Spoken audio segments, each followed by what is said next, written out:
Nostra Aetate. This evening we are very pleased and fortunate to have Rabbi David Rosen here to speak to us about how much of a transformation this declaration has been and the ongoing challenges of interfaith dialogue. Rabbi Rosen is the International Director of Interreligious Affairs for the American Jewish Committee and its Heilbronn Institute for International Interreligious Understanding.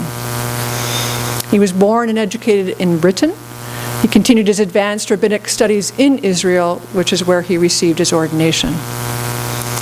Among many, many positions that he has held and continues to hold, Rabbi Rosen is the former Chief Rabbi of Ireland, a past chair of the International Jewish Committee on Interreligious Consultations, co-president of the World Conference of Religions for Peace, honorary president of the International Council of Christians and Jews, and he serves on the executive of the World Council of Religious Leaders and on the Elijah Institute's board of World Religious Leaders. Rabbi Rosen received a papal knighthood in 2005 for his contribution to Jewish-Catholic reconciliation, and in 2010 he was made a commander of the British Empire by Her Majesty Queen Elizabeth II for his work promoting interfaith understanding and cooperation. This evening's lecture is made available to us through an endowment from the Scarborough Missions. It's a society of Canadian Catholics, both priests and lay people, who are motivated by the Spirit and dedicated to fulfill Jesus' words, "I have come that they may have life and have it to the full."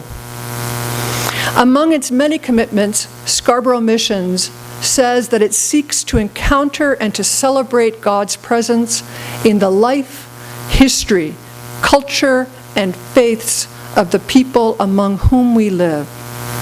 And so to that end, Scarborough Missions is deeply involved in interfaith dialogue through its overseas missions, through its lay mission programs, and by sponsoring events such as our lecture tonight. You may be familiar with their Golden Rule poster, which shows the Golden Rule articulated in the sacred writings of 13 different faiths. Unfortunately, I think some people think that I have some kind of relationship to the god of winter storms for the last... because of the weather, Father Ron McDonnell and Sister Lucy from the Scarborough Missions in Toronto were not able to join us this evening. But he asks you to please join me in welcoming our speaker tonight, Rabbi David Rosen.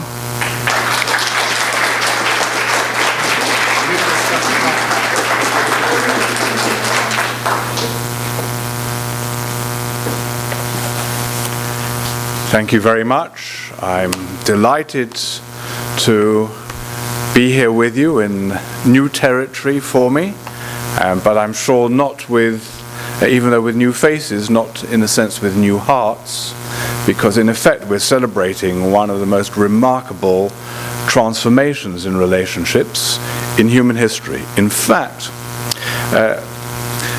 I'm not indulging in hyperbole if I say that there is no parallel transformation quite as dramatic in the course of human history as that has taken place between Jews and Christians generally and Jews and Catholics in particular. I don't want to dwell too much on the negative past, but only simply in order for us to appreciate the enormity of the positive presence that was ushered in with this particular fourth clause of the document Nostra Aetate. It is part of the fruits of Nostra Aetate that today most young Catholics have no idea of the kind of teaching that prevailed throughout most of history in relation to the Jewish people, and that in a way is something to be very, very grateful for. It doesn't mean that all of the problems of the past have been eliminated, but today the idea that Jews are rejected and cursed by God, that they are in league with the devil, that they are responsible for the ills of humanity, that if they suffer they deserve it, are ideas that most, if not all, Catholics would find an anathema. But in the past, this was the predominant perception of the Jewish people. It's arguable whether there's anything in the course of human history, any such example of where a particular group of individuals, a particular people, is seen as condemned in such a way at one time and almost overnight transformed into the language that I'm going to refer to again, used by Blessed John Paul II as the dearly beloved elder brother of the Church, of the original covenant, never broken and never to be broken. And this truly Copernican revolution in Catholic-Jewish relations was ushered in by Vatican II and by the incredible, indeed prophetic vision, the work of the Holy Spirit, concept common to us both, embodied in the personality of John the 23rd, Angelo Roncalli. And not least of all, the impact of the Shoah, of the Holocaust, in which Roncalli was one of the great heroes who saved thousands of Jews from the clutches of the Nazis. And not in a simple way, often issuing false baptismal certificates, which of course for a Catholic prelate is not a small action by any stretch of the imagination. During his visit to the Great Synagogue in Rome the year before last, Pope Benedict XVI declared that the Second Vatican Council, quote, has represented for Catholics a clear landmark to which constant reference is made in our attitude and our relations with the Jewish people, marking a new and significant change. John Paul II described Vatican II's Declaration Nostra Aetate as an expression of faith and inspiration of the Holy Spirit as a word of divine wisdom.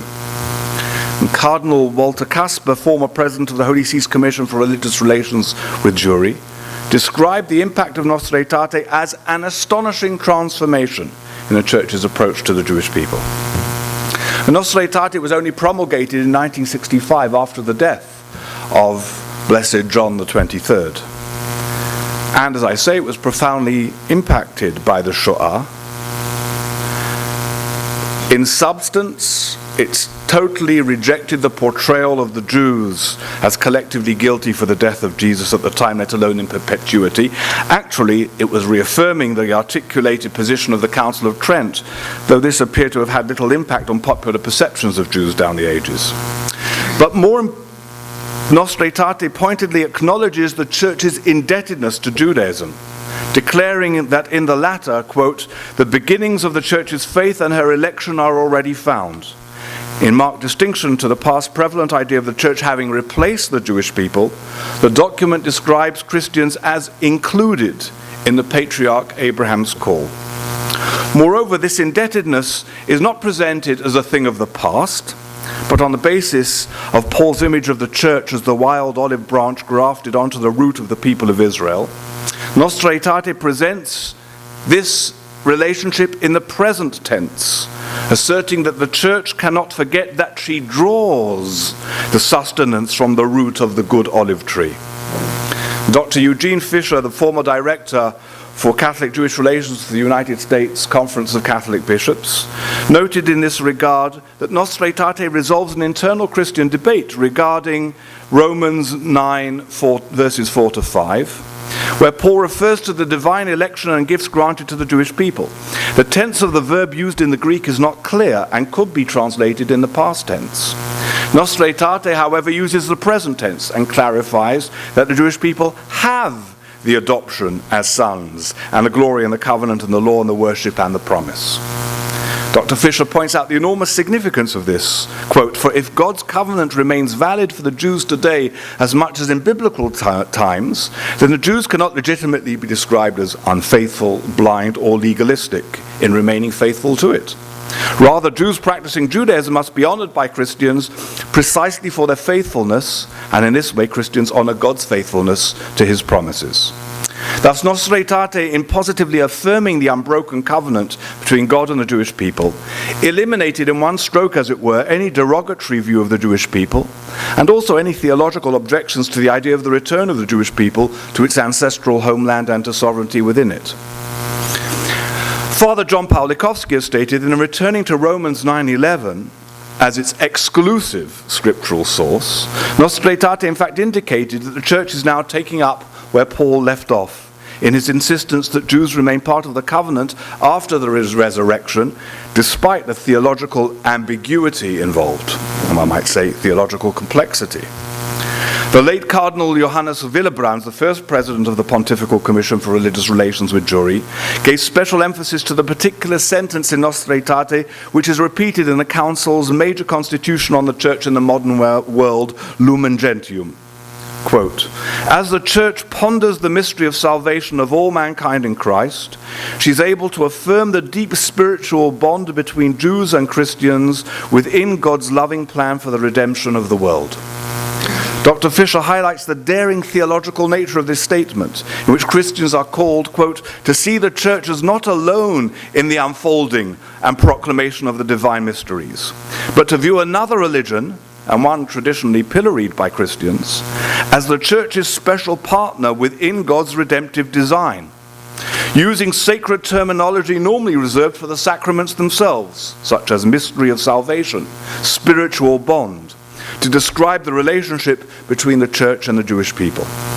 And in addition, Nostra Aetate categorically condemned anti-Semitism and also called for fraternal dialogue and biblical studies between Christians and Jews. Accordingly, as I have said, the implications of Nostra Aetate in relation to the Jewish people were truly revolutionary. With the promulgation of this declaration, a people formerly viewed at best as a fossil, but often more as cursed and condemned to wander and suffer, was now officially portrayed as very much still part of the divine plan for humankind. And as I mentioned, in Pope John Paul II's visit to the synagogue in Rome in 1986, he referred to the Jewish people as the beloved elder brothers of the Church. Actually, Pope Benedict XVI, now do we already call him Emeritus Pope Benedict XVI? Are we now? Is it the 28th? No, that's tomorrow. Still got one more day.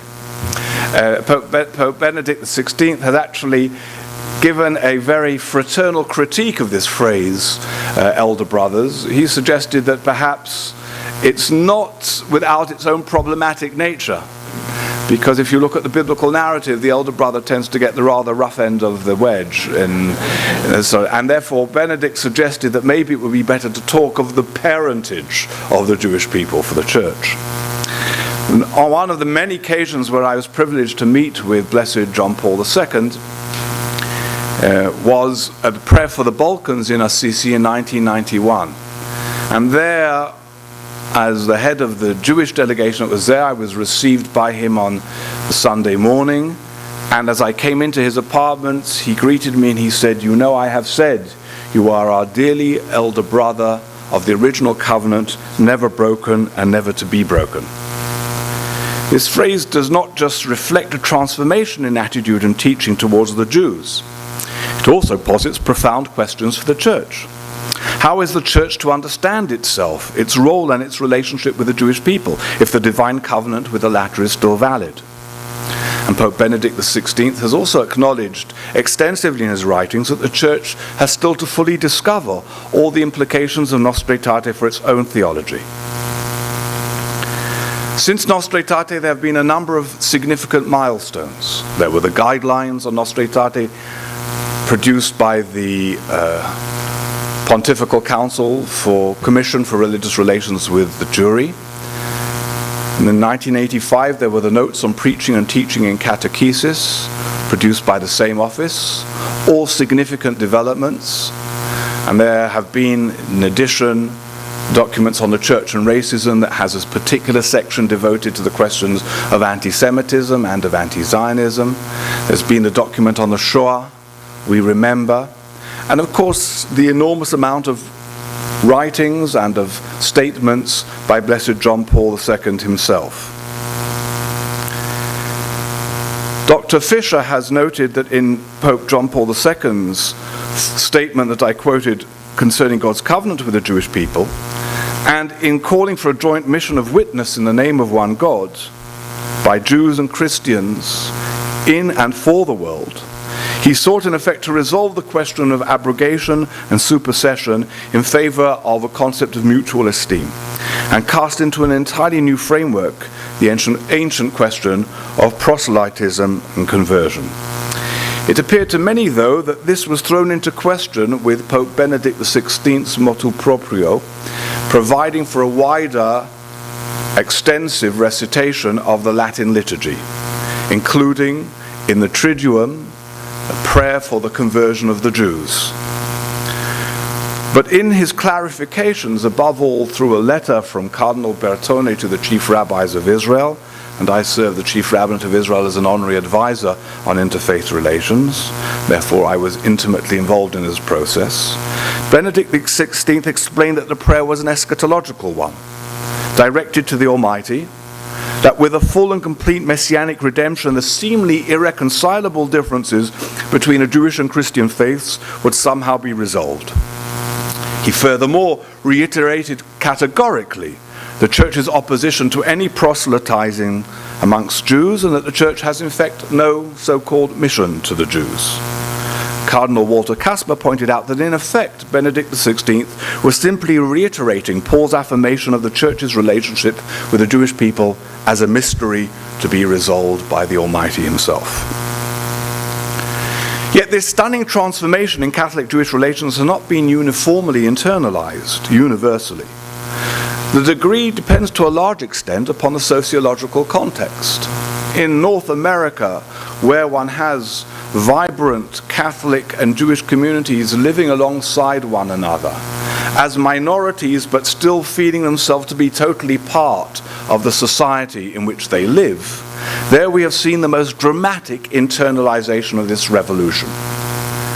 To such a degree that we have now dozens of institutes of Catholic Jewish studies, of learning, of centers, where the teachings of Nostra Aetate and the subsequent documents I've referred to are the bedrock for this new relationship. But there are other parts of the world where you may not have any Jewish community, where Jews may not even feature on the radar screen of Catholic communities there. And one finds, and I find in my travels, and I travel very extensively, that there are parts of the world where even bishops don't even know the content of Nostra Aetate. So the degree to which this transformation is actually internalized, and if you like, corporealized within the body of the Church, and therefore if reflected in terms of its relationship to the people, by definition depends upon the sociological context to be able to facilitate. This is clearly one of the major challenges for those of us who labor in the field of Catholic-Jewish relations, to ensure that these transformations are part of formation, of catechetical studies, a part and parcel, therefore, of the educational framework within the Church. Inevitably, in the same way as the sociological context has determined the degree to which the fruits of Nostra Aetate have been internalized in the Catholic world, the extent to which Jewish communities have understood and responded to the changes has also varied according to the degree which those communities live and function in engagement with their Catholic neighbors. Thus, we have seen overwhelmingly within the North American Jewish community quite a sea change in attitudes towards the Catholic Church. In what is emotionally, spiritually, historically the heartland of the Jewish people, namely within the State of Israel, much of this transformation was unknown until the year 2000, at least not cognitively assimilated. And therefore the work that I do in this field was often treated by many of my colleagues within Jewish Orthodoxy, of which I am a part, with a significant degree of skepticism. Part of the reason that it wasn't really appreciated was because societies by definition tend to be parochial, and most societies will judge a process as to how it relates directly to them or to the entity of which they are a part. The absence of diplomatic relations between the Holy See and the State of Israel suggested to many Israelis and to very many Jews in the world, and probably to very many Catholics, that if I could mix my religious metaphors, the Catholic Church didn't quite consider the State of Israel to be fully kosher. And this, as a result, placed something of a question mark within the eyes of many as to how full was this relationship of mutual respect if Jews see Israel, for better or for worse, as nevertheless part of an integral component, if not a central component, of their contemporary identity and indeed historical identity. I think John Paul II understood this profoundly, and it was he, through his own personal energetic engagement, that ensured that the process of the establishment of diplomatic relations went ahead. What facilitated it, of course, was the first Middle East peace process that started after the First Gulf War. And at the time, the Vatican spokesperson, Joachim Navarro-Valls, said perhaps more than he realized when answering, responding to a question as to why was now the Vatican talking with Israel and negotiating an establishment of full diplomatic relations, said, well, all the Arabs are talking to Israel, why shouldn't we? Well, of course, one could have argued that the Catholic Church should see itself as something more than just another Arab country, and perhaps lead a process of reconciliation rather than jump on the bandwagon of one. But nevertheless, it was a revealing comment, because the problem clearly was no longer a theological one. Nostra Aetate, as I've already indicated, eliminated any such objection. The concerns were for the well-being of Catholic Christian communities within the Arab world. And as Cardinal Willebrand said to me personally when I said, is there really any danger? He said, not only do we think there is danger, there have been direct threats. And therefore it was when a peace process appeared to be moving in a significant direction and relations had been established with Jordan as well as Egypt first, of course, and then Jordan as a result in the wake of the Gulf War, and then there were negotiations with the Palestinians and things seemed to be turning in a positive direction, that the Vatican felt that there was no longer any fear of it moving ahead in terms of this course, and indeed there don't seem to have been any negative consequences. The interests of the Holy See in establishing diplomatic relations were not only because John Paul II understood that this was part and parcel of the process of reconciliation between the Church and the Jewish people, but also for the Church's interest to preserve the well-being of the Catholic communities in Israel and in the Holy Land. Something which is of enormous concern, because while Christianity is indeed flourishing and growing in the Galilee, probably the only part in the whole of the Middle East, it is caught very much betwixt and between the hammer and the anvil in Jerusalem and Bethlehem and the environs there. And there it is, in this particular pincer situation, very much a double victim of the conflict, disproportionately affected by the situation and its numbers being depleted, and therefore there was a great desire on the part of the Holy See to strengthen the position of the Christian communities, above all in relation to the State of Israel, but also in relation to emerging Palestinian society as well. But as I say, the establishment of the diplomatic relations was something that was very dear to John Paul II and paved the way for his visit in the year 2000. And this was of enormous significance. Part of the brilliance of John Paul II was his understanding of the power of images and his penchant, his amazing capacity for grand gestures.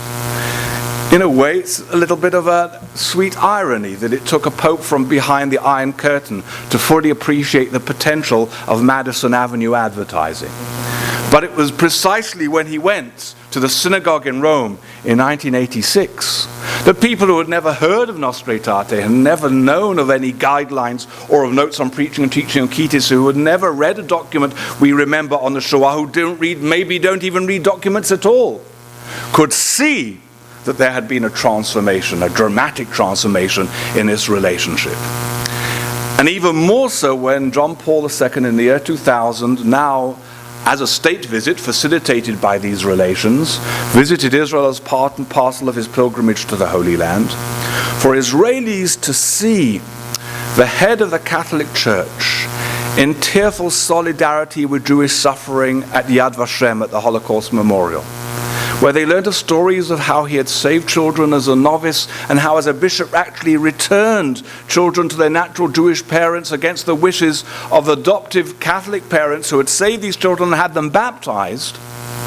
And to see him at the Western Wall, the Kotel, putting there the text of a prayer for a liturgy of forgiveness that had taken place 2 weeks earlier in St. Peter's, asking God's forgiveness for all the terrible things done against Jews in the course of history, it was mind-boggling for Israelis, and indeed, say, for a large portion of the Jewish world. And the transformation that had taken place became so powerfully evident. In fact, the impact of John Paul II's visit in Israel was so great that the then Prime Minister, Ehud Barak, said he was very happy that the Pope was leaving, because if he stayed another day, he was worried the whole country would convert to Catholicism. But there were other fruits of this visit, which are indeed other fruits of Nostra Aetate. On this visit, John Paul II initiated a dialogue with the Chief Rabbinate of Israel. Now, the Chief Rabbinate of Israel, the institutional Rabbinate of Israel, is not made up of individuals who have come from the Western world or who have come through the process of modern experience. I'm an Orthodox rabbi, but I would describe myself as modern Orthodox. By that I mean I live in the modern world, feel comfortable with the modern world, its culture.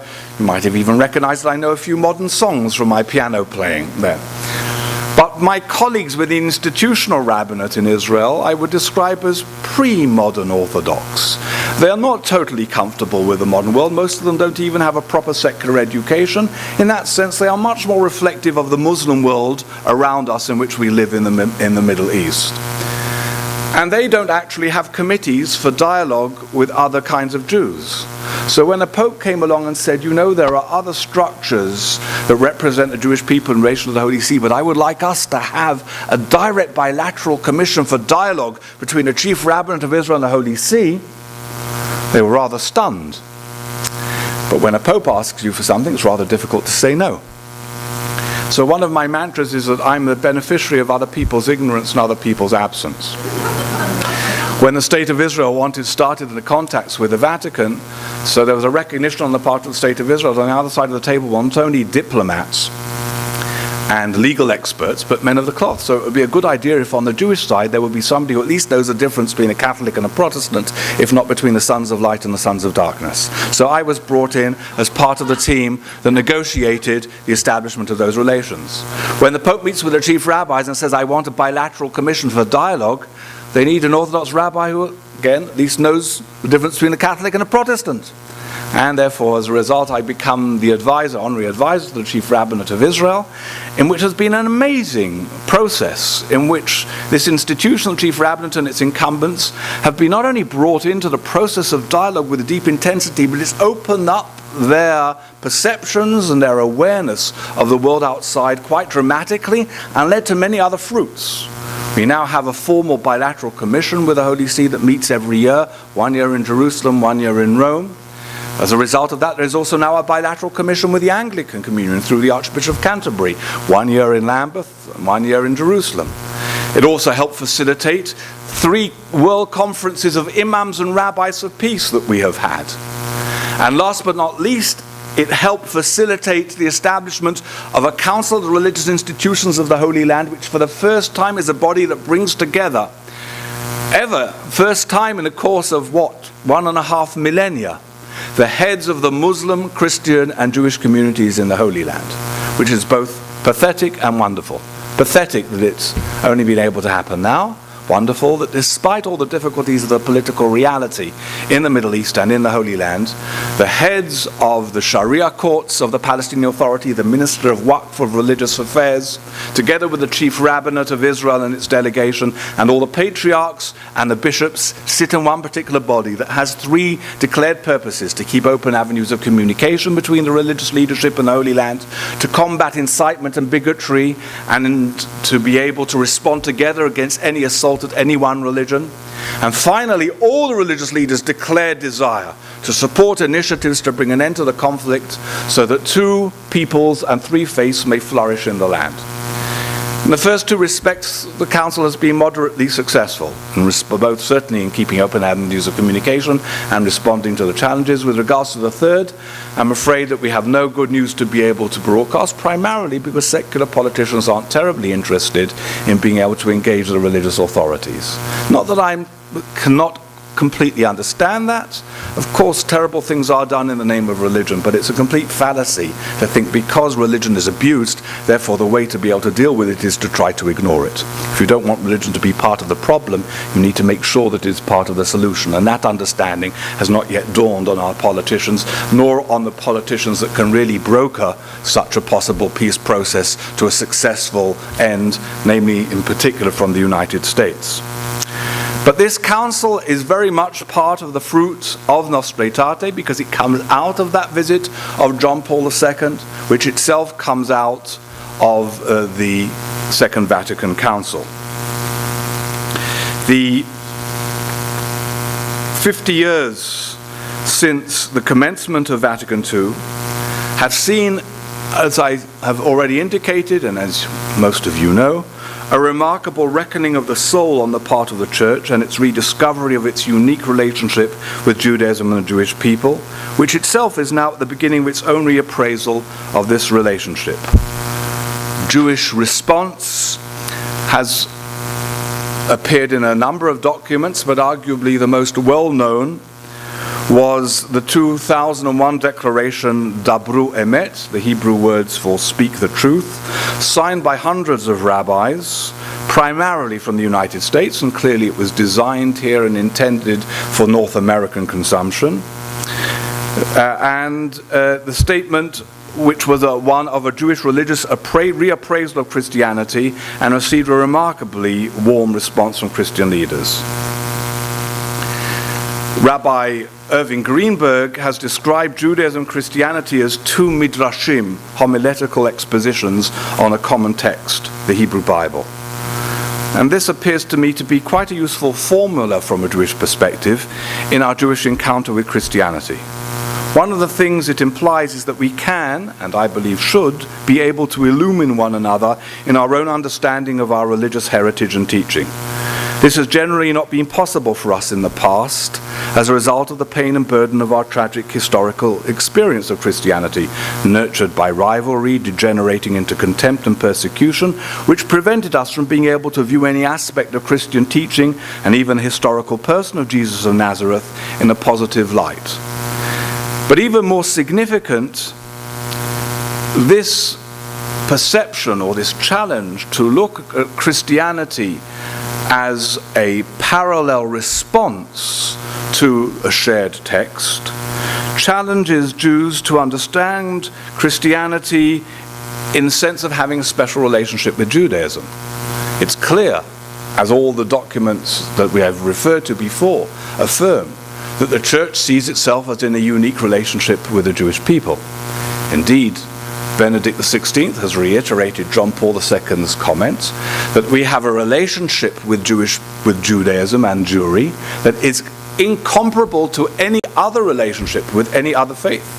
It is not just another interfaith relationship, say the popes, because in keeping with Nostra Aetate, we are linked to Judaism at the very root of our own existence, and indeed, as the notes on the preaching and teaching of Judaism and catechesis from 1985 indicate, that a good Christian cannot truly understand herself or himself if they do not understand the Jewish roots and therefore the Jewish foundations of Christianity. But for Judaism, within the Jewish people, the idea that we have some special positive relationship with the Christian world is a very new idea. And while I've referred to some of the documents that have started to emerge, there is more and more thinking and writing on the part of Jews to understand the relationship between Christianity and Judaism in a manner in which the former has both validity and even something to teach us. Above all, Jewish and Christian thinkers today have begun to look at our relationship as one of complementarity. These have included seeing Judaism and Christianity in a parallel role, in which the Jewish focus on the communal covenant with God and the Christian focus on an individual relationship with God may serve to balance one another. Others have seen the complementary relationship in that Christians need the Jewish reminder that the kingdom of heaven has not yet fully arrived, while Jews perhaps need the Christian awareness that in some ways that kingdom has already rooted itself in the here and now. Another view of the mutual complementarity portrays Judaism as a constant admonition to Christianity regarding the dangers of triumphalism, while Christianity's universalistic character may serve as an essential role for Judaism in warning against degeneration into insular isolationism. As opposed to the underlying assumptions of the latter, there is a contention that it is actually Christianity's universalism that jars with a culturally pluralistic reality in the modern world. The communal autonomy that Judaism affirms, it is suggested, may serve more appropriately as a model for a multicultural society, while Christianity may provide a better response to combat individual alienation in the modern world. These perspectives open up new ways in which Christian teaching may not only illumine Jewish understanding of the former, but also contribute to our own self-understanding and improvement. In conclusion, I would like to reiterate the importance and the great potential of shared religious study, which of course in Judaism is a sacred endeavor in itself, even more than prayer. In keeping with Greenberg's above-mentioned description of Christianity and Judaism as two midrashim, homiletical expositions on a common text. While these different exegeses contain theological positions that are irreconcilable and make us the different faith traditions that we are, precisely because they are based upon the shared text of the Hebrew Bible, we are able, if we choose, not only to enjoy the illumination of the other's tradition, but also to plumb the unlimited richness of the Hebrew Scriptures themselves out of a shared religious commitment to them. In this regard, and in conclusion, let me quote from Martin Buber. We have in common, Jews and Christians, a book and an expectation. To you, the book is a forecourt. To us, it is the sanctuary. But in this place we can dwell together, and together listen to the voice that speaks here. That means that together we can strive to evoke the buried speech of that voice. Together we can redeem the imprisoned living word. Thank you very much.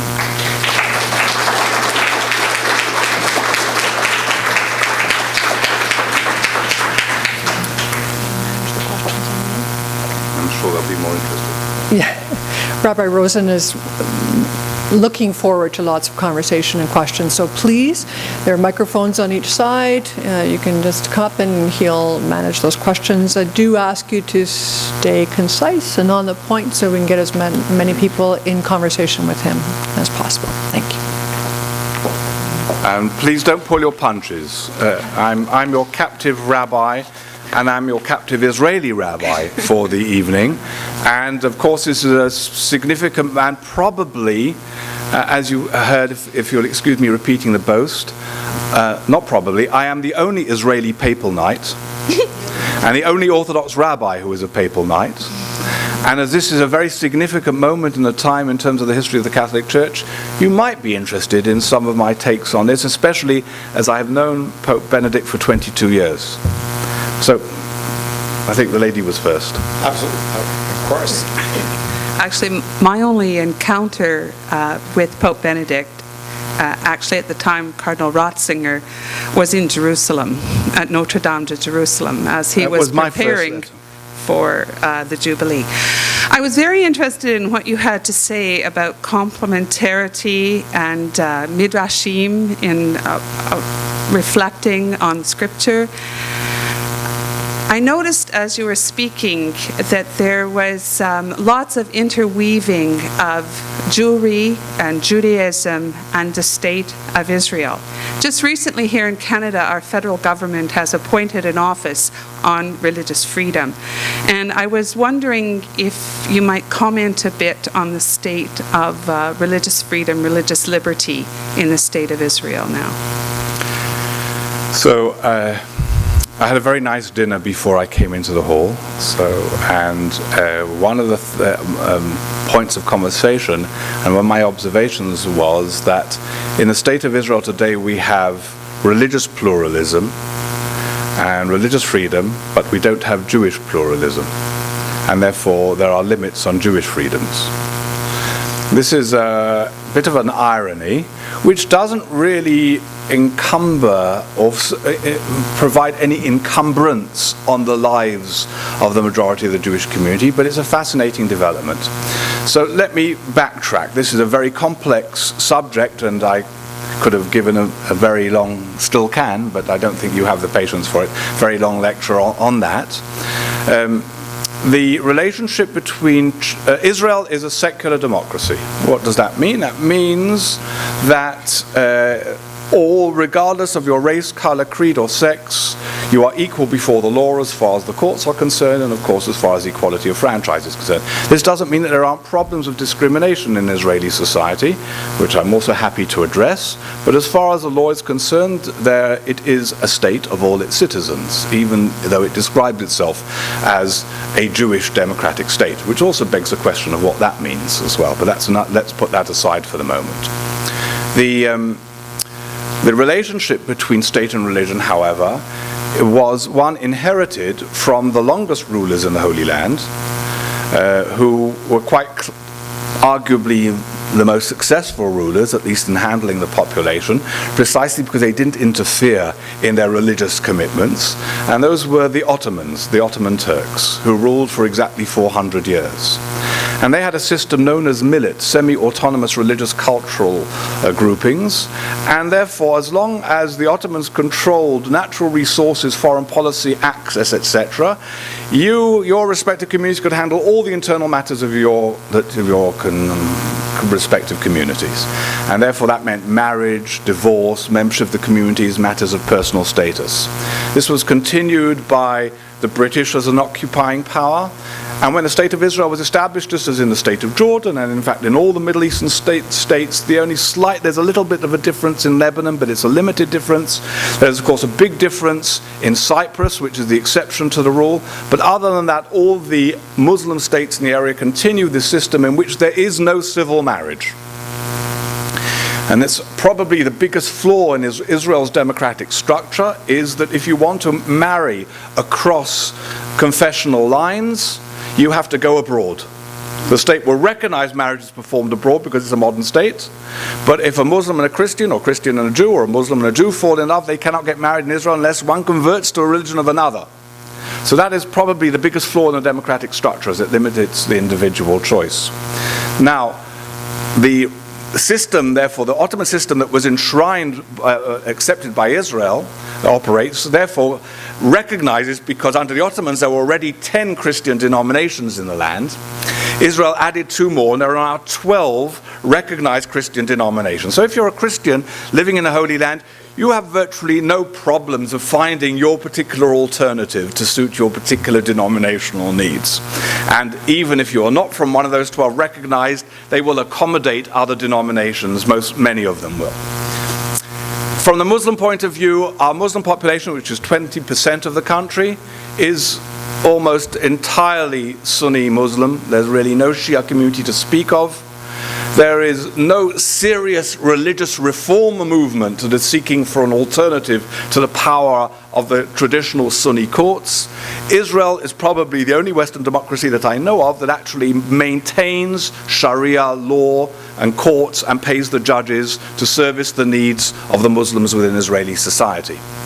But when the State of Israel was established, even though it was established by secular, often rabidly atheist Zionists who had been very much come over from Eastern Europe with a passion for a secular vision of society, nevertheless there was no attempt not only not to introduce civil marriage, there was an attempt to put marriage continued exclusively in the hands of the Orthodox authorities.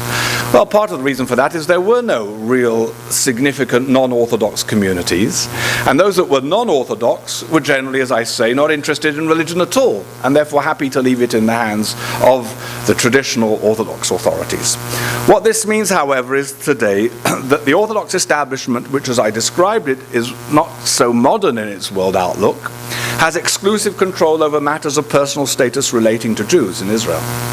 And that means, ironically, that your priest or pastor would have no problem in being recognized by the state of Israel to be able to perform a marriage in Israel.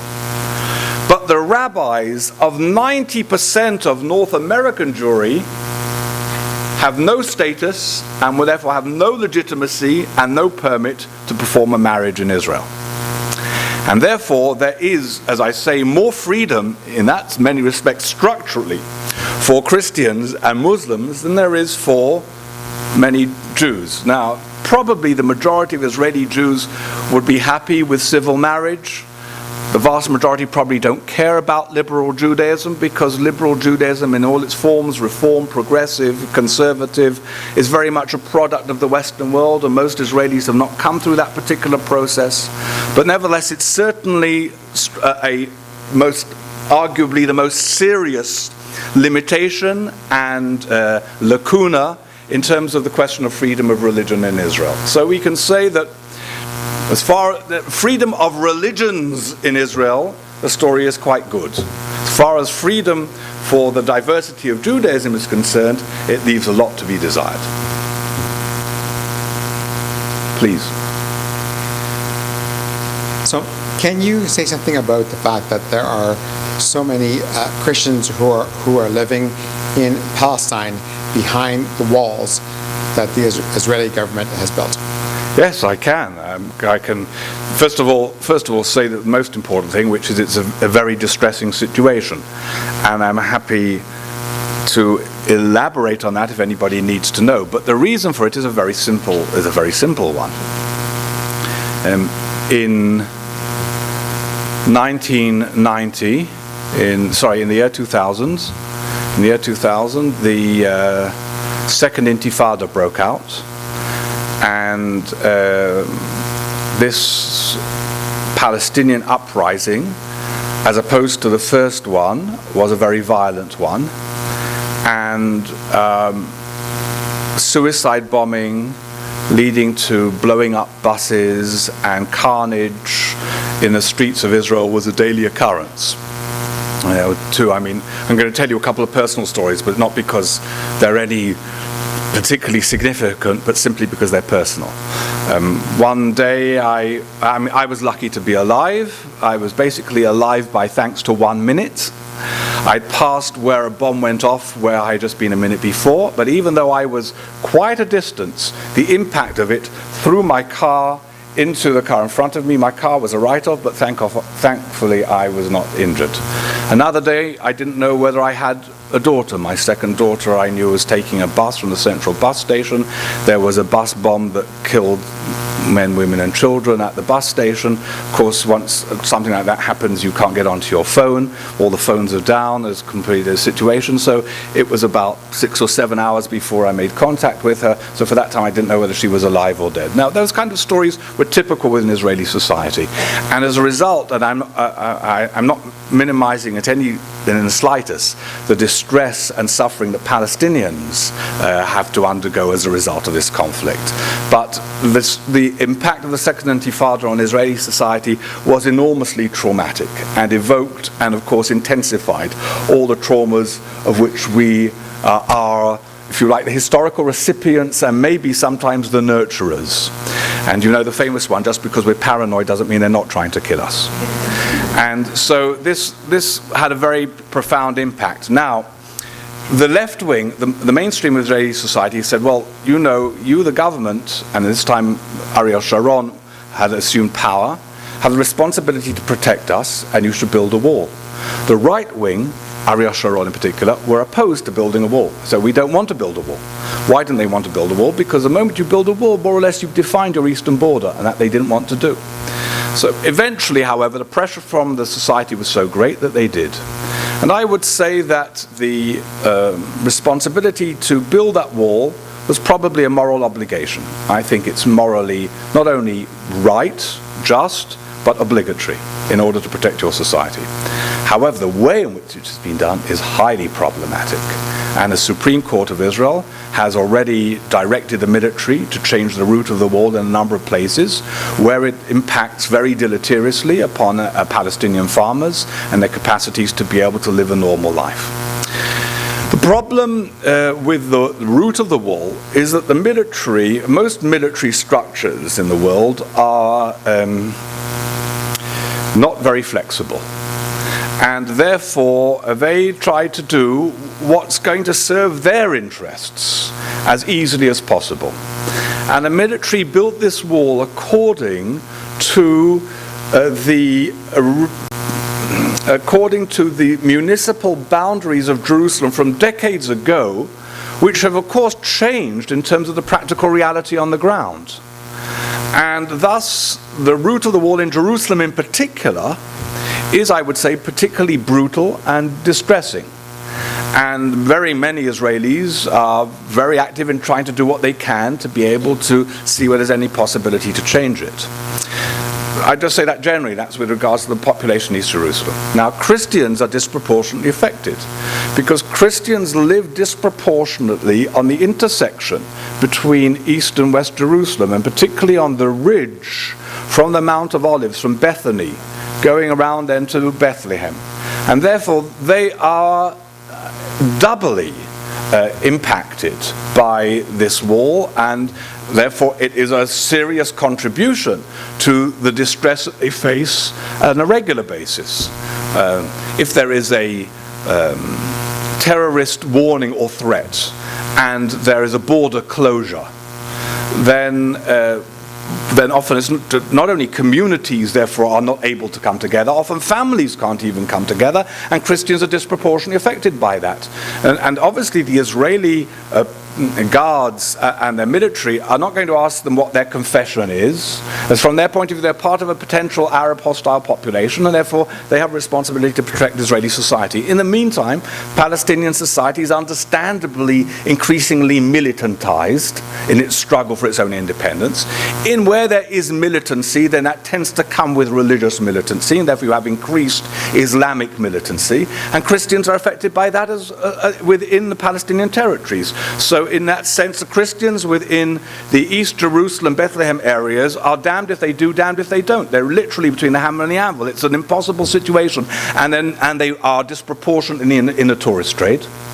And when there is a security situation, therefore their livelihoods affected. And today, there are certain communities in Latin America where you have more Palestinian Christians than in the towns of their origin in Beit Jala and Beit Sachor and Bethlehem today, because in that sense they're similar to Jews. They have brothers and sisters elsewhere that they can go and unite with, and therefore in that sense can be more mobile. So it's particularly distressing, and I think it puts special obligation upon both the Israeli government to be more gracious towards the Christian population, and all of us who labor in this area to do what we can do. And we do the best we can, which is not enough, but I would say issues that relate to helping facilitate Christians live an easier life and have greater freedom of movement are almost, when I'm at home, are almost weekly issues on my agenda, sometimes successful and sometimes not.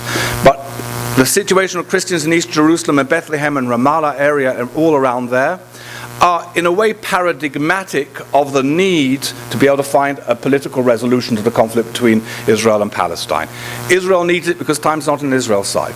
If Israel doesn't have a political solution, in my opinion, within 4 or 5 years, it's the end of a two-state solution. If it's the end of a two-state solution, it's the end of Jewish sovereignty. Therefore, a Palestinian state is an existential necessity for Israel's survival. Palestinian state is essential for Palestinian national flourishing and well-being. And the Palestinian state is necessary to bring an end to the conflict so that Christian life can flourish, particularly in that area. But as I said earlier in my comments, it's a totally different situation in the Galilee. And therefore, it's very often people that come to the Holy Land, they see the reality of Christian communities, which is something people should see in the East Jerusalem, Bethlehem, and Beit Sachor, and Ramallah, and El Bira, Beit Hanina areas. But they often ignore the Christian communities, who are the vast majority, living and flourishing up in the Galilee, where there the situation is a very different story. The socioeconomic standards are high, and the educational level of Christian schools, the matriculation results are higher than the Jewish average in Israel.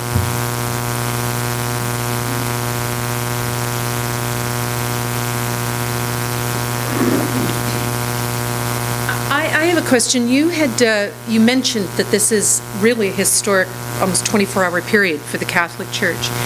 And given where we are, what are your hopes for the future relative to what we've talked about, to the relationships between our two communities, between our two faiths, both from the viewpoint of the Jewish community as well as from the viewpoint of Catholics?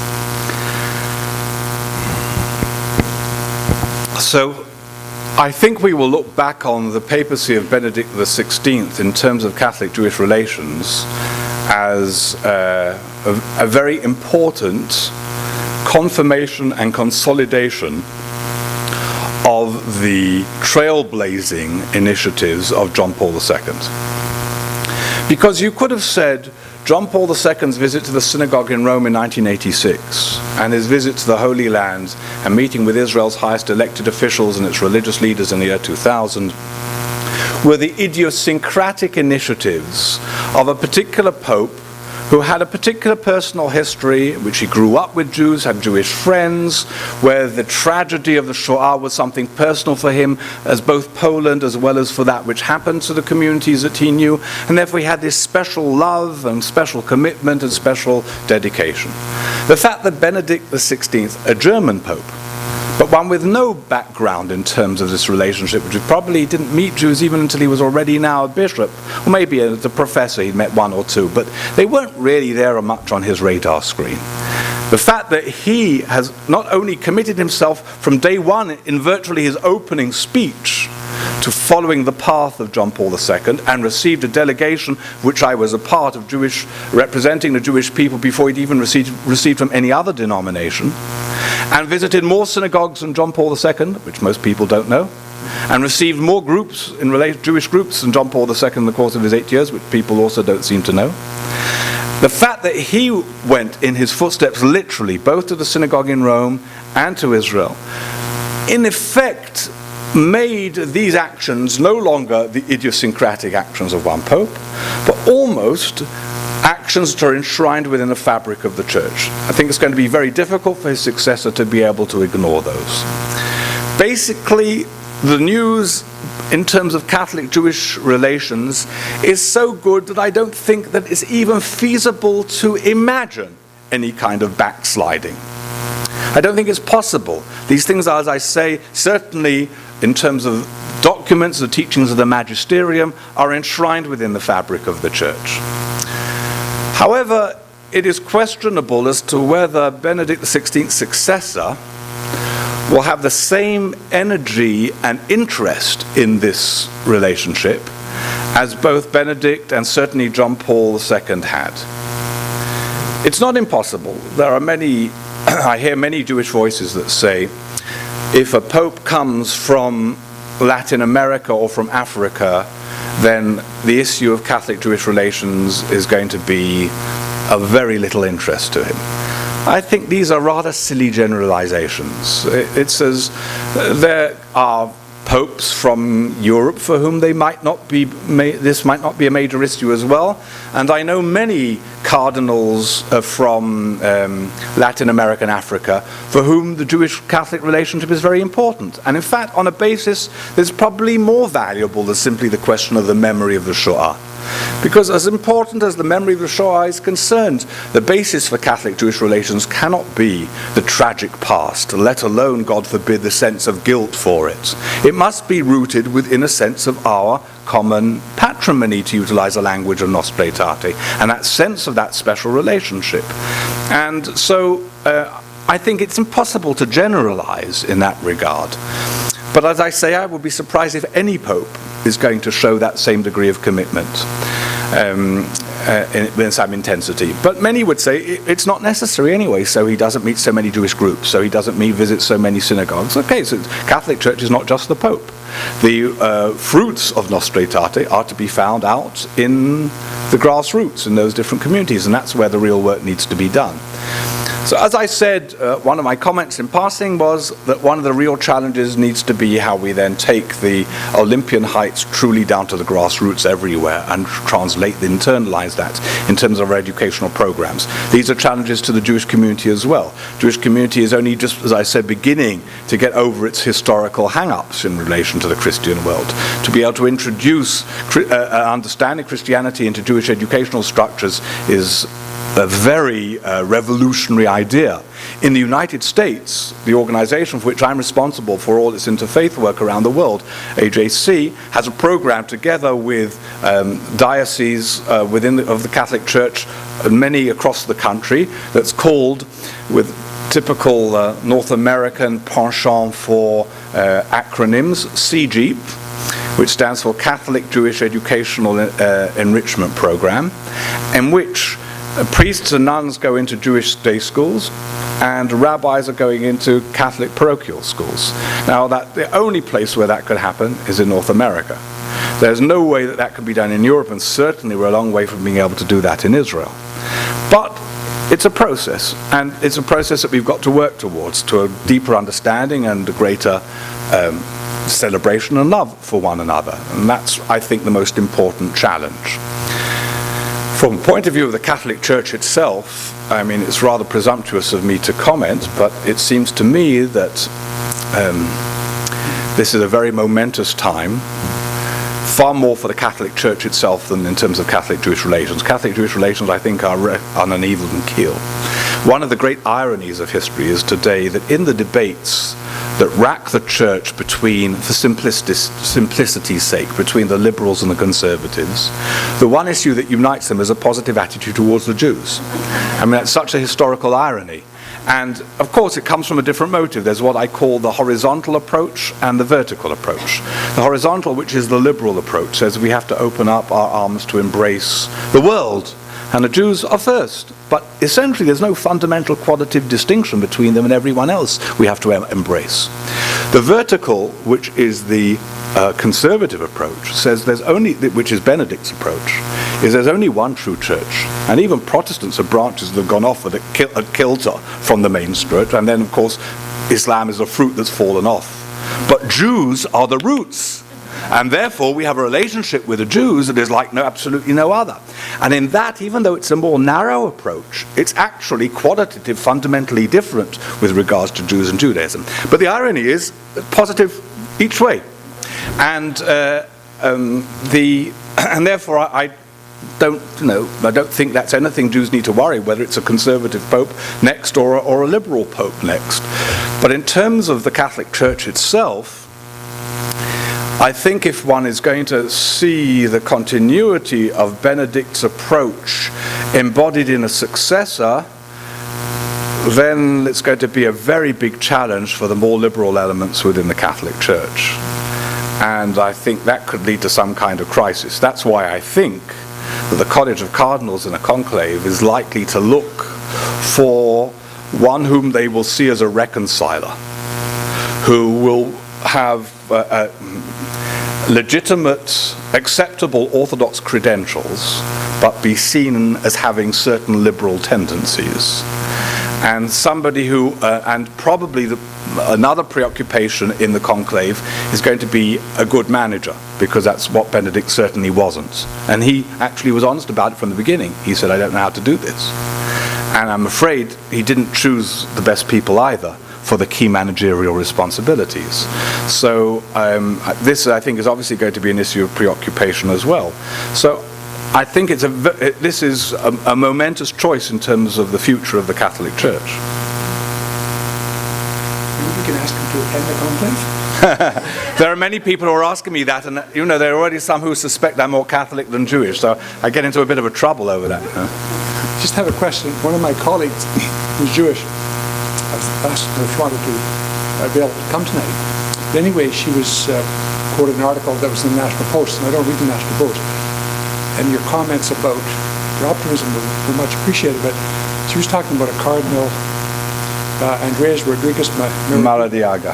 Are all those things that someone said about him true? Is he? And if they are true, why has Benedict not gotten rid of him? Okay.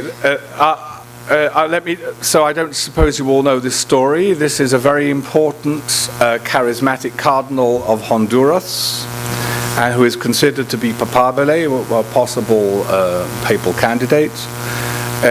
He was quoted in a newspaper as saying that, as implying very clearly, that Jews were behind the obsession with Catholic pedophilia, and that it was the Jews that controlled essentially the North American press, and they were highlighting all the acts of sexual abuse. And this was for some reason, he was suggesting that Israel was unhappy with the Vatican's position, and there was some kind of conspiratorial connection between Israel and North American Jews. And at any rate, it sounded very bad. And there is a very well-known American lawyer who, I don't want to impugn any ulterior motive to him, but he has a very high-profile lawyer, and he loves to jump on cause célèbres, and he saw this as one of them, and he made it a big song and dance. This, ladies and gentlemen, was 10 years ago, this incident I'm telling you about. And at that time, a number of us sought him out, and I actually spoke to him on the phone and asked him about this, and he claimed that he had been completely misrepresented, and this was just a character assassination that had put words into his mouth which he never said. So we tried to say, well then, will you issue a statement to that effect? He refused, saying, not totally unreasonably, that to issue a statement would be to afford too much dignity to these accusations, would be just to give them more profile than they deserve, but he had no problem if we would quote his repudiation and condemnation of them, which we did. We quoted them and put them in paper. Now, the story is a bit fishy, and he was not the only one who was suggesting that there were Jewish conspiratorial ideas behind this whole question.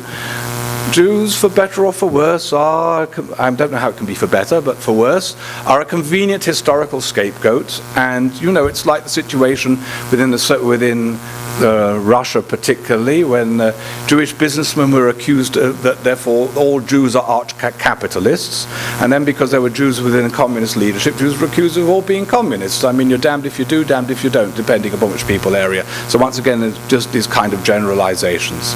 But nevertheless, he did deny them, and he did authorize us to deny them. And the fact that this American Jewish lawyer has not even acknowledged in his regurgitating of his own condemnations of Cardinal Rodriguez that this denial was mentioned by him and was communicated by other Jewish authorities itself raises a question as to the integrity of this attack on him. So I'm a bit ambivalent about it. I'm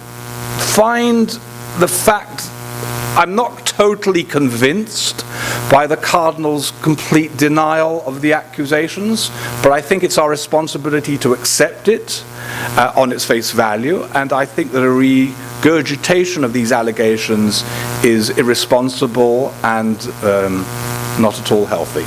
And therefore, I would say to your Jewish friend that while personally Cardinal Rodriguez Maradiaga would not be my personal favorite choice for a pope, I do not think his election at pope will in any way impact negatively on Catholic-Jewish relations. I think on the contrary, after the experience he's been through, he'll be very, very careful not to do anything that would be considered offensive.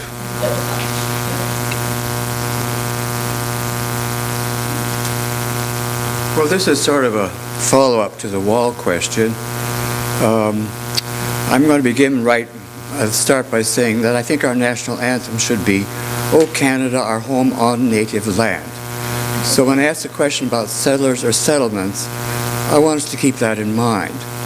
But most recently, the film, I think, was nominated for something for an Academy Awards, Five Broken Cameras, brings home so vividly what is obvious, or to many of us through various news reports and so on, about settlements. And I'd like you to talk, if you would, about the cultural roots of the current crop, the biblical roots, like Deuteronomy 7, go and wipe out the Hittites, the Hivites, the Girgashites, and so on and so on.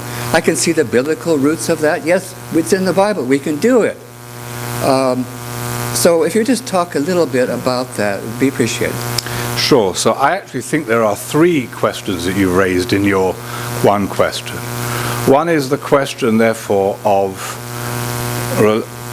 which you used for your metaphor, your reference to Canada, and that is the question of who are the natives. The second is the question of an approach to settlements generally, and the third, actually there are four. The third is therefore the price of occupation, and especially this relates to the wall as well. And the fourth one is the biblical basis to try to for political, utilizing biblical texts for political justification. So I like to refer to the Jewish people as one of the first nations, as it's not just a matter of the fact that once upon a time we lived in this land, it's a matter that there have always been Jews living in that land throughout history continuously. And even Jews who are not in the land, we have maintained our fidelity to it through our religious devotions. When we pray 3 times a day, we face towards Jerusalem. When we say grace after meals, we ask God to return us back to Jerusalem and to restore us back to the land. In our prayers, our Sabbath liturgy, it's replete with it. Our calendar is in fact conditioned by the seasons in the land. So our lunar calendar is synchronized with the solar calendar because festivals are not just historical events, they are seasonal events. So Passover is not just the redemption from bondage, it's also the spring festival. But if you live in Argentina or in Sydney, you celebrate the spring festival in the autumn. And you ask for rain when you don't want it, because your whole religious calendar and consciousness is orientated by the land. So in that sense, while I don't want to deny, God forbid, and would be horrified to hear anyone deny the intrinsic relationship of the Palestinian population within the Holy Land to the land, the Jewish relationship is an intrinsic relationship to the land. So we are not colonialists, we are not Johnny-come-latelys, we are the original peoples of the land. And therefore seeking to enable our own life to be able to flourish in that land that we have maintained fidelity to over the course of history. The vast majority of Israelis show in all polls that they are against the expansion of settlements.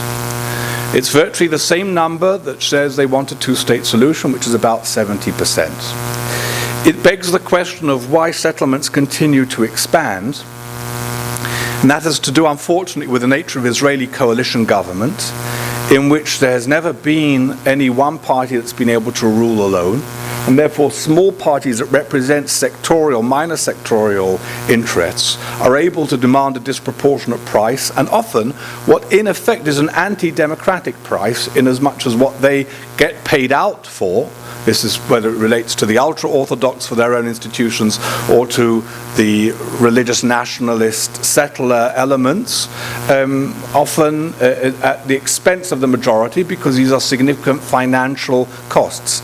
In my opinion, the right of Jews to be able to live in the land is a legitimate historical right. The status of the West Bank is not a clear status in terms of international law. That is a less important issue. But obviously, any settlement that is built has to be built on land that is not privately owned. And if it's built on private ownership, then people who've done so should be accountable for it, and at the very least, the minimal, is to make sure that there is appropriate compensation. And in terms of any kind of peace accord, that they at least get alternative land of equal value and of equal importance. But I think the settlement whole process has been, as tragic as it's been for Palestinians, has been far more devastating for Israeli society in terms of its financial costs, in terms of the fact that it actually compounds security needs. It makes the security worse, it doesn't make it better. In terms of also the legal and the moral impact on Israeli society, I think it's a very negative process, and I would like to see it stopped. This begs the question, why, if Yitzhak Rabin and Ehud Barak and Shimon Peres and Ehud Olmert and Ariel Sharon all went all believed in, or at least Ariel Sharon did evacuate the whole of Gaza, and he started evacuating a certain amount of the West Bank. But in the case of Rabin, we had actually gone out of 93% of the territory of the Palestinians with a view to establishing a Palestinian state. It was only the Second Intifada that we felt, our narrative, moved us back in order to be able to put down the violence. But nevertheless, even though it was clear that Rabin was moving towards a two-state solution and went to Oslo in order to establish a Palestinian state and believed this to be a strategic interest for Israel, the truth is that settlement activity didn't stop even under Rabin, let alone under the others. And it begs the question, if they were sincere about going for a solution to the political conflict and to the establishment of a Palestinian state, why didn't it stop? And I think the answer is relatively simple and is demonstrated in a situation with Sharon's evacuation of the settlements in Gaza. This was extremely traumatic for Israeli society, to have to evict tens of thousands of people from their homes and to take them out from where their businesses were and to relocate them, led to civil strife. When it will be done, because I believe if it's not done, then as I said earlier, I think that means the end of Israel as a sovereign Jewish state, it will be even more traumatic. And therefore the attitude of Israeli political leaders has been, look, we know we've got to take on the settlers, this particular group. We're talking maybe a population of 300,000, 200,000 of whom will relocate without any problem if we give them a compensation, 100,000 with whom we'll have a problem, maybe 10% of whom will put up with violent resistance. We know we've got to deal with this, but we can only really take them on when we've got a deal on the table. And therefore we've got to wait for the situation of where the Palestinians can really deliver. In the meantime, the Palestinians are riven with their own internal strife. Hamas and the PA are continually at each other's throats. They're completely split. And therefore we're not able to get a peace deal onto the table. And therefore it would be crazy for us to squander our credibility and our political capital until we've got a peace deal on the table. And in the meantime, that's exploited. Okay, now to your question with regards to the biblical basis. If Jews were evangelical fundamentalists, there would be a real problem in the references that you refer to and in other passages, let's say like in the book of Joshua. But Orthodox Judaism is not fundamentalist in the sense it is not textually literalist. And therefore you cannot, in Orthodox Judaism, use a biblical text as the basis for legitimizing your action. Orthodox Judaism is halachic. That means it is a legal religious tradition, and any action has to be based upon the legal corpus. So, for example, if somebody comes to a rabbi and says,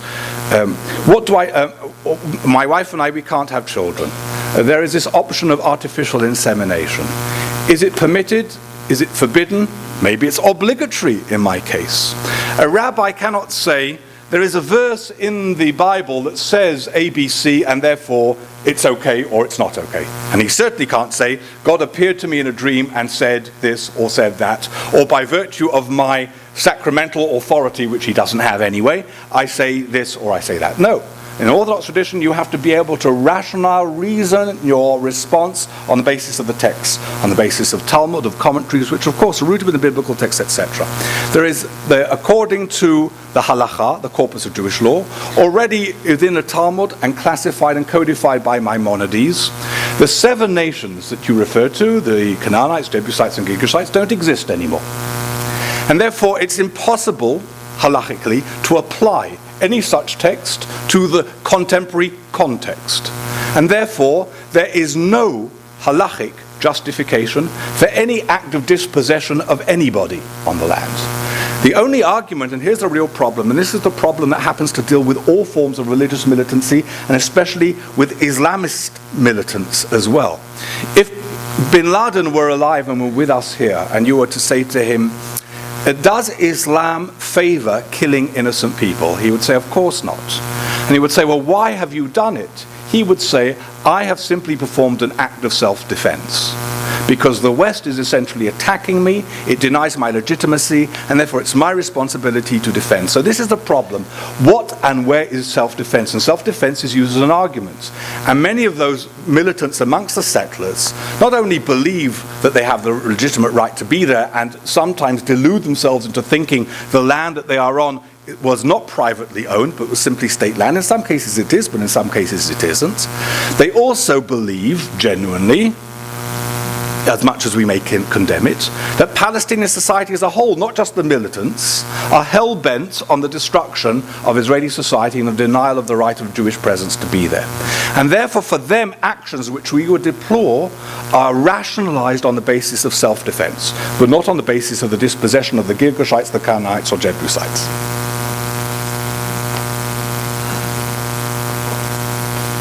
Thank you.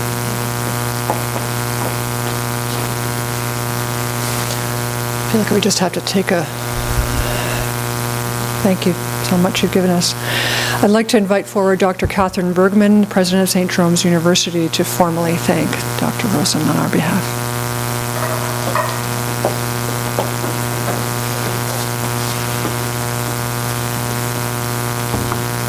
Wow. It is an absolute pleasure to thank you for sharing with us this evening, Dr. Rabbi Rosen. I also want to, once again, this is becoming a routine, I think, with Christine and this series, that we have to thank you for braving the elements to come out and be with us this evening. I think next time we have a seminar, hopefully the weather will be better. Tonight's lecture is part of a series of lectures celebrating the 50th anniversary of Vatican II. Rabbi Rosen spoke to us this evening about one of the documents of Vatican II, Nostra Aetate, the Declaration on the Relations of the Church to Non-Christian Religions. This document includes guidelines on the religious relations with the Jewish tradition and marked a significant shift in the way that the Catholic Church talked about and regarded the Jewish people.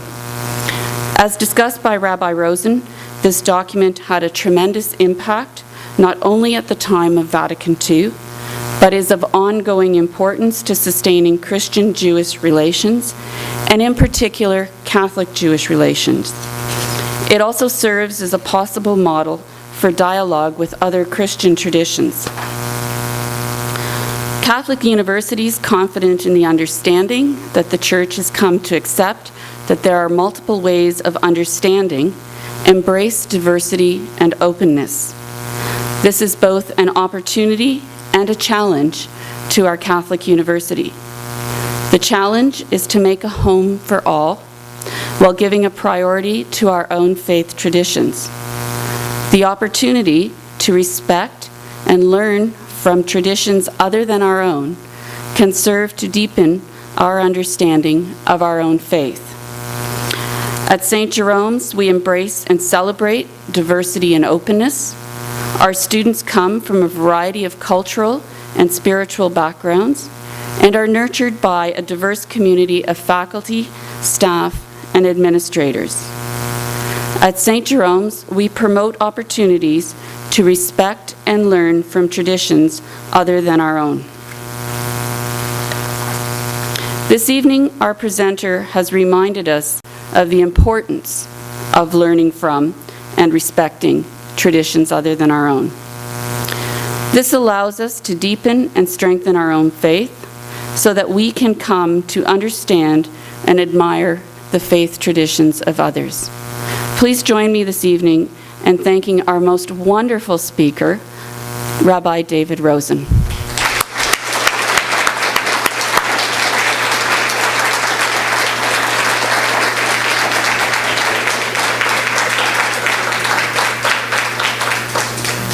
Thank you, Catherine. So a couple more things before we finish up this evening. First of all, I want to thank again the Scarborough Missions for their support of this annual lecture. We're so grateful to them for their commitment to helping to provide events such as tonight's lecture.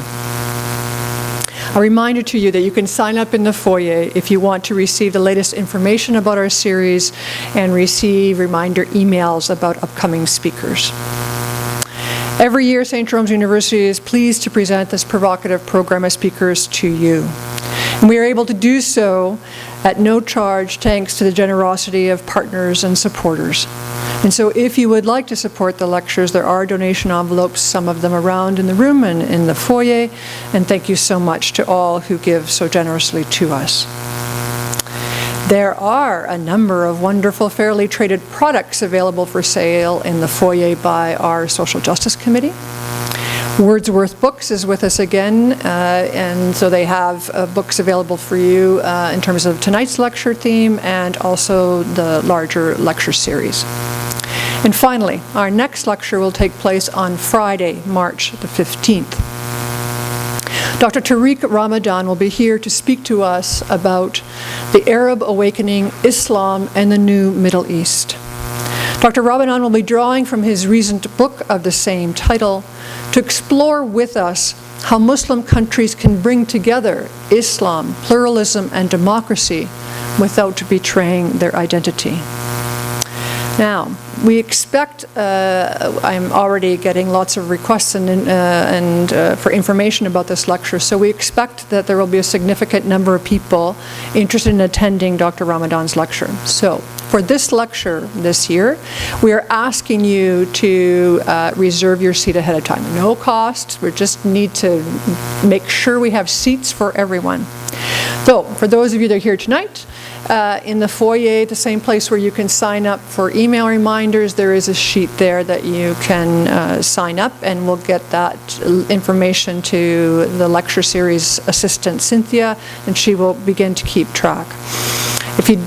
If there are other people that you know that would be of interest, want to come, then there's information there, Cynthia's email address, and that's the best way to do it, is to contact her.